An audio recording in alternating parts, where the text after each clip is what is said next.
नमस्कार, जय हिंद, जय श्री राम। मैं सनातनी बाबा, आपका सनातनी बाबा एस्ट्रोलॉजर चैनल में स्वागत करता हूं। और आज हम आपको बताएंगे कि लोभी बनना क्या होता है और जो व्यक्ति लोभी होता है उसके साथ क्या क्या जीवन काल में होता है।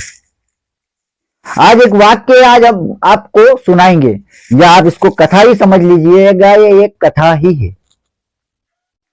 और इस कथा को सुनने में आपको अति आनंद भी आएगा, और जो व्यक्ति दान करता होगा उसके लिए तो अति उत्तम है। यह कथा एक बार अवश्य सुने, और जो नहीं करता है वह भी सुने, कि जो दान नहीं करता उनके लिए भी है और जो दान करता है उनके लिए भी है। तो आप एक बार यह कथा पूरी अवश्य सुने। तो चलिए अब हम शुरू करते हैं। एक समय की बात है, एक गांव में एक व्यक्ति था। अब अधिकतर होता क्या है कि ग्रामीण क्षेत्र में जो व्यक्ति जिस तरीके की हरकतें करना शुरू कर देता है उस व्यक्ति का नाम उसी हिसाब से, तो कहते हैं ना, हम लड़के हैं, लड़के लड़ाई करके सब कुछ ले लेते हैं। सुनना, गौर करना। अगर लड़की है तो वह इतना कुछ ना करेगी। घर परिवार, पिताजी माता पिता उसका विवाह कर देते हैं, मगर लड़के लड़कर सब कुछ ले लेते हैं। यह अधिकतर होता है। तो उसी प्रकार एक गांव में एक व्यक्ति होता था। वह व्यक्ति बड़ा लोभी था। ना दान करने से मतलब है, ना पूजा पाठ करने से मतलब है, ना कहीं मंदिर पर जाना है, कुछ भी नहीं करना है, बस आलस्य में रहना है और दिन भर सोना है। यह वह व्यक्ति करता था। अब उसके घर परिवार वाले, उसकी पत्नी बहुत दुखी थे। उसकी पत्नी तो बहुत ज्यादा दुखी थी कि यह इतना आलस करता है, कुछ करता नहीं है, ना भक्ति भाव में है, ना दान करने देता है। अगर घर पे कोई भिक्षु आया है और आप उसको दान कर रहे हैं तो वो सामने से मना कर देता है कि अरे नहीं, रहने दो, दान वान कुछ नहीं करना। क्या होता है दान करने से? यह आश्वासन वह व्यक्ति देता था। उसकी मित्र मंडली भी थी, ग्रामीण क्षेत्र से था, कुछ करता नहीं था, तो ऐसे ही बैठे रहते थे। दो चार और उसके जैसे होंगे। तो उन लोगों ने, उसके जो फ्रेंड सर्कल में थे, उन लोगों ने उसका नाम दान चंद रख दिया, क्योंकि ना तो वह दान करने देता था, ना वह खुद करता था। तो गांव में अधिकतर जो व्यक्ति जो करता है, जैसे जिस तरीके से रहता है, उसका नाम उसी तरीके से रख देते हैं। तो उसका नाम रखा दानचंद। अब हुआ क्या कि घर वालों ने पूजा रखी। घर वाले पूजा कर रहे हैं, एक ही बालक है और वही दानचंद है। उसको बुलाया कि हवन में बैठ जा, मगर वो नहीं बैठा और घर से चला गया। सब कार्य इधर पूजा पाठ होने के बाद वह घर लौटा तो घर वालों ने बोला कि ना तो तू दान करता है, ना 1 रुपया किसी को देने देता है, और हम कुछ पूजा पाठ वगैरह कर रहे हैं तो तू उसमें भी नहीं बैठता है। तो यह तो एक पाप का भागी ही बना है तू, और कितना पाप चढ़ाएगा। तो एक काम कर, घर वाले फोर्स करने लगे उसको। उसकी पत्नी भी कहने लगी कि आप एक काम करिए, आप गंगा जी चले जाइए। कहने लगा कि वहां जाने से क्या होगा? घर वाले कहने लगे तू गंगा जी चला जा, वहां पर गंगा स्नान कर लेना, तेरे पाप धुल जाएंगे, तेरे पाप कम हो जाएंगे। अब ज्यादा फोर्स करने लगे तो उसने सोचा घर वाले तो मुझे अंदर घुसने भी नहीं देंगे अगर मैं गंगा स्नान करने नहीं गया तो। चलो इस बहाने घूम भी लेंगे और गंगा स्नान करके इनको भी संतुष्टि दे देंगे कि हाँ मैं गंगा स्नान करके आ गया, तो यह भी मुझे दान करने के लिए इतना नहीं बोलेंगे। तो वह चला गया। अब वह इतना लोभी था, इतना कंजूस व्यक्ति था कि गंगा जी गया तो पैदल गया। सोचने लगा अरे क्या करूंगा मैं जा रहा हूं, बस में जाऊंगा, ट्रेन में जाऊंगा तो मुझे उसमें किराया लेना पड़ेगा, ट्रेन की टिकट लेनी पड़ेगी, बस का किराया देना पड़ेगा, इससे अच्छा मैं पैदल चला जाता हूं। वह पैदल गंगा जी गया है उस खर्चे की वजह से। अब गंगा जी पहुंचा। गंगा जी पहुंचने के बाद अब जहां पर घाट थे, जहां घाट बने होते हैं, गंगा घाट पर वह गया और वहां पर स्नान करने से पहले उसने ये चीजें नोटिस करी कि यहां पर तो पंडे पुजारी बहुत है। अगर मैं यहां स्नान मैंने किया तो मुझे इन पंडा जी को दान देना पड़ेगा। मैं स्नान करने लग जाऊंगा और स्नान करके बाहर आया तो पंडा जी मेरे सामने आ जाएंगे कि भैया दान दो, तब मैं कहां से दान दूंगा? मैं बिना 1 रुपए खर्च करके गंगा जी स्नान करने आया हूं, अपने पाप धोने के लिए आया हूं, तो मैं इनको दान क्यों दूं? तो उसने फिर सोचा कि अब यहां पर तो अपनी दाल नहीं गलेगी, अपन एक काम करते हैं, कोई और स्थान ढूंढते हैं, कोई और घाट देखते हैं जहां पर मेरे पाप भी धुल जाए और गंगा स्नान भी हो जाए और किसी पंडा पुजारी को मुझे दान स्वरूप कोई दक्षिणा नहीं देनी पड़े। अब वह वहां से निकल गया तो उसकी नजर पड़ी शमशान घाट की तरफ। अब ऐसे घाट पर गया, शमशान घाट, वहां गया, वहां स्नान करने लगा। स्नान करके बाहर आया तो परमात्मा ने, भगवान ने एक पंडे का रूप धारण करके उसके सामने जाकर खड़े हो गए।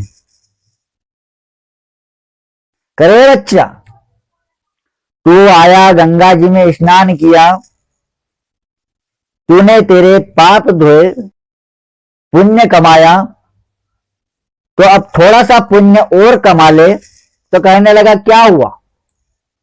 बोले क्या हुआ नहीं, तू दान स्वरूप कुछ भी भेंट कर। भगवान स्वयं आए उसके सामने और कहने लगे कि तू दान में हमें कुछ दे, श्रद्धा भाव से दान कर।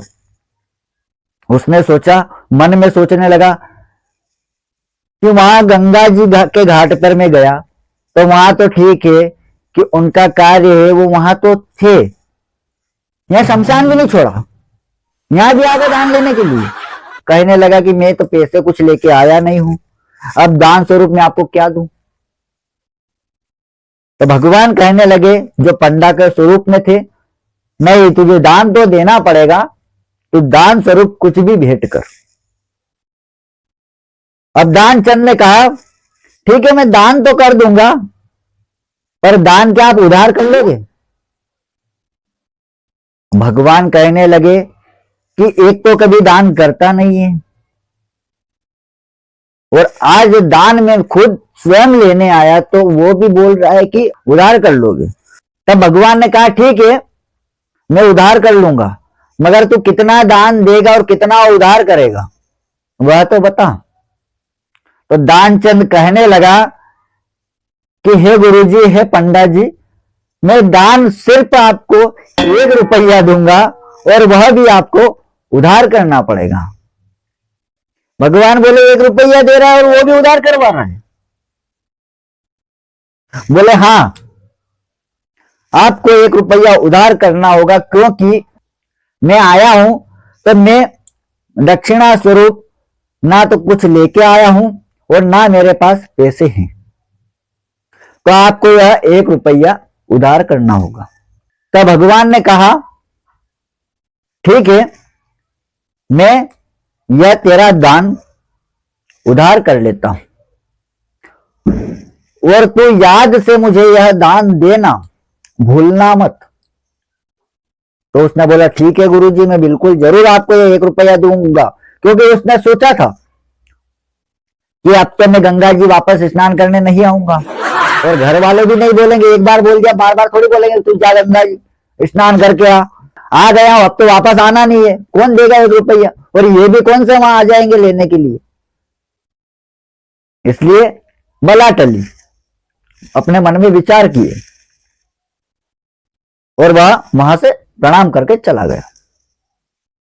अब उसके बाद होता क्या है, वह घर लौटा, घर गया, घर वालों ने पूछा बेटा गंगा स्नान कर आया, बोला हाँ कर आया। अब वह घर आकर लेट गया, थक गया था, तो थकान सी महसूस होने लग गई और पहले से आलसी था तो सो गया। अब भगवान उसके पीछे पीछे उसके घर पहुंचे, बाहर से गेट बजाने लगे कि दानचंद, ए बेटा दानचंद कहां हो। तो उसकी पत्नी बाहर आई, दरवाजा खोला एवं पूछा जी आप कौन हैं। तब पंडा जी ने कहा हम दानचंद के साथ आए हैं, वह जब स्नान करने आया था और हमने उस दक्षिणा मांगी तो उसने 1 रुपए का दान किया था और बोला था कि मैं यह दान आपको बाद में दूंगा, यह दान उसने उधार किया था, तो वही दान मैं लेने आया हूं। अब उसकी पत्नी घर अंदर जाती है और कहती है अरे सुनो कोई पंडा जी आए हैं बाहर, वो बोल रहे हैं कि दानचंद तो 1 रुपया उधार करके आया, क्या आप 1 रुपया भी देके नहीं आए, वो भी उधार करके आए, आपको शर्म नहीं आई। अब दानचंद मन में विचार किया कि ये क्या है, वहां से मेरे पीछे पीछे 1 रुपए के लिए कोई व्यक्ति आ गया, मैं तो सोच रहा था बला टली, पर इन्होंने तो छोड़ा नहीं, मेरे घर भी पहुंच गए उस 1 रुपए के लिए। पर मैं कुछ भी हो जाए 1 रुपया दूं तो नहीं गा। दानचंद ने उसकी पत्नी को बोला कि एक काम करो, तुम जाओ बाहर और बोल दो कि वो है तो घर पर ही, पर थोड़े थके हुए हैं और गंगा जी स्नान करने गए थे तो उनको बुखार वगैरह हो गया है, सर्दी वगैरह लग गई है, जुकाम वगैरह हो रहा है, तो वह अभी आराम कर रहे हैं, उठकर नहीं आ सकते, ऐसा बोल देना तो वो चले जाएंगे। अब उसकी पत्नी ने आकर ऐसा ही बोला, फिर भी पंडा जी जाए, वो तो भगवान है, वो तो स्वयं समझते हैं कि दानचंद के मन में क्या है, क्या चल रहा है, उसकी परीक्षा ले रहे हैं वो तो। अब भगवान वहां से जाए नहीं, उसकी पत्नी ने कह दिया, फिर भी पंडा जी बोले नहीं वो आएगा, चलो मैं यही बैठता हूं, जब वो उठ जाए तो बोल देना कि 1 रुपया देना है, वो मुझे दे देगा तो मैं चला जाऊंगा। अब उसकी पत्नी ने जाके वापस दानचंद को बोला क्या आप ये क्या करके आए हो, कौन सी बला लेकर आए हो साथ में, आप ये क्या करके आए हो 1 रुपए के लिए, महात्मा जी वहां से आए हैं, आप उनको दान स्वरूप दक्षिणा दे दीजिए या फिर मुझे कह दीजिए मैं दे देती हूं।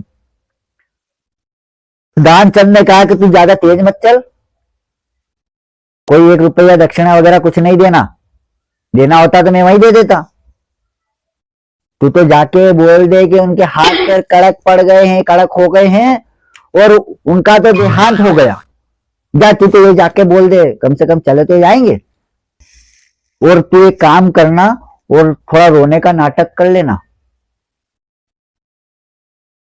तो उसकी पत्नी ने जाके बोल भी दिया, अब पति है तो पति का साथ तो देना पड़ेगा, उसकी पत्नी ने जाके बोल भी दिया। अब परमात्मा को तो सब पता है, उन्होंने सोचा चलो ये जो दानचंद है, ये जो सोच रहा है उसको हकीकत में बदलते हैं। तो वह गांव में जाकर सभी लोगों को बोल के आगे गया कि दानचंद का देहांत हो गया है, आप सभी चलो। बोला आप कौन हो? तो बोले मैं दानचंद के साथ में ही आया हूं और अभी पता चला कि उसका देहांत हो गया है। अब सभी गांव वाले दानचंद के घर पहुंचे और पंडा जी भी साथ में। अब उसकी पत्नी भी कुछ नहीं बोल सकती क्योंकि पंडा जी साथ में, 1 रुपया दान देना और दानचंद ने मना किया है कि नहीं देना है। अब पतिव्रता नारी थी तो वह बात टाल भी नहीं सकती है, दे भी नहीं सकती है। अब वह घर में जाकर बोली, ये आपको भारी पड़ चुका है, पूरे गांव वाले घर पहुंच गए हैं कि दानचंद का देहांत हो गया है, अब क्या करें? अरे तू चिंता मत कर, वो 1 रुपया मैं दान नहीं दूंगा, तू बोल दे हाँ ठीक है मर गया हो तो। अब वो उसकी पत्नी वही रोने लग गई, वो घर में पड़ा लेटा हुआ सांस वास रोक के कि जैसे तैसे महात्मा को भगाना है और दान नहीं देना है। अब वह लेटा हुआ सांस रोक ली। गांव वाले घर में पहुंचे, हल्ला गुल्ला मच गया, घर परिवार वाले सब रोने लग गए। घर परिवार वालों को पता नहीं, खाली उसकी पत्नी को पता था, सभी रोने लग गए। अब भगवान उसकी परीक्षा ले रहे हैं कि कम से कम ऐसे तो उठेगा ये, फिर भी वो उठा नहीं। तो गांव वाले सब उसको उठाकर बाहर लेके आ गए एवं जो गांव वालों ने सैया तैयार करी और उसको लेटा दिया और कंधा देकर गांव वाले उसको लेकर जाने लगे। तो उसकी पत्नी, अब पत्नी है, उसकी पत्नी कहने लगी, अरे इनका देहांत नहीं हुआ है, यह तो ऐसे ही मुझे बोला था कि दान देना है इसलिए ऐसे नाटक कर रहे हैं, नहीं मरे हैं, इनका देहांत नहीं हुआ है। तब जो पंडा जी थे उन्होंने बोला नहीं नहीं नहीं नहीं, देहांत हो चुका है। अब ये तो इन दोनों का पति पत्नी का प्रेम था, तो इनकी पत्नी प्रेम की वजह से ऐसा कह रही हैं ताकि आप इनसे दूर नहीं ले जाए। चलो चलो ले लो, वहीं ले लो। शमशान लेके गए, वहां पर लकड़ियां सजाई, चौखटी बनाई और दानचंद को लेटाया। फिर भी दानचंद मन में वही कह रहा है कि भले कुछ भी हो जाए, मैं मर क्यों ना जाऊं, मैं ये दान 1 रुपया नहीं दूंगा। मरने को तैयार हो गया है व्यक्ति कि लोभी किसे कहते हैं। अब भगवान ने देखा कि मर जाएगा ये इस 1 रुपए की वजह से, और इधर 2 सेकेंड बचे होंगे दाह संस्कार करने में, और भगवान ने जो पंडा जी के रूप में थे उन्होंने दानचंद के कान में कहा कि सुनो दानचंद, मैं स्वयं भगवान हूं, ईश्वर हूं, त्रिकालदर्शी हूं, मैं तुम्हारी भक्ति से प्रसन्न हुआ हूं, उठो और मांगो, क्या वरदान मांगते हो। तब दानचंद ने मन में सोचा कि हो सकता है पता नहीं कोई और हो और ऐसे ही मुझे बोल रहा हो उठाने के लिए, या वो पंडित जी की कोई चाल हो। नहीं उठा।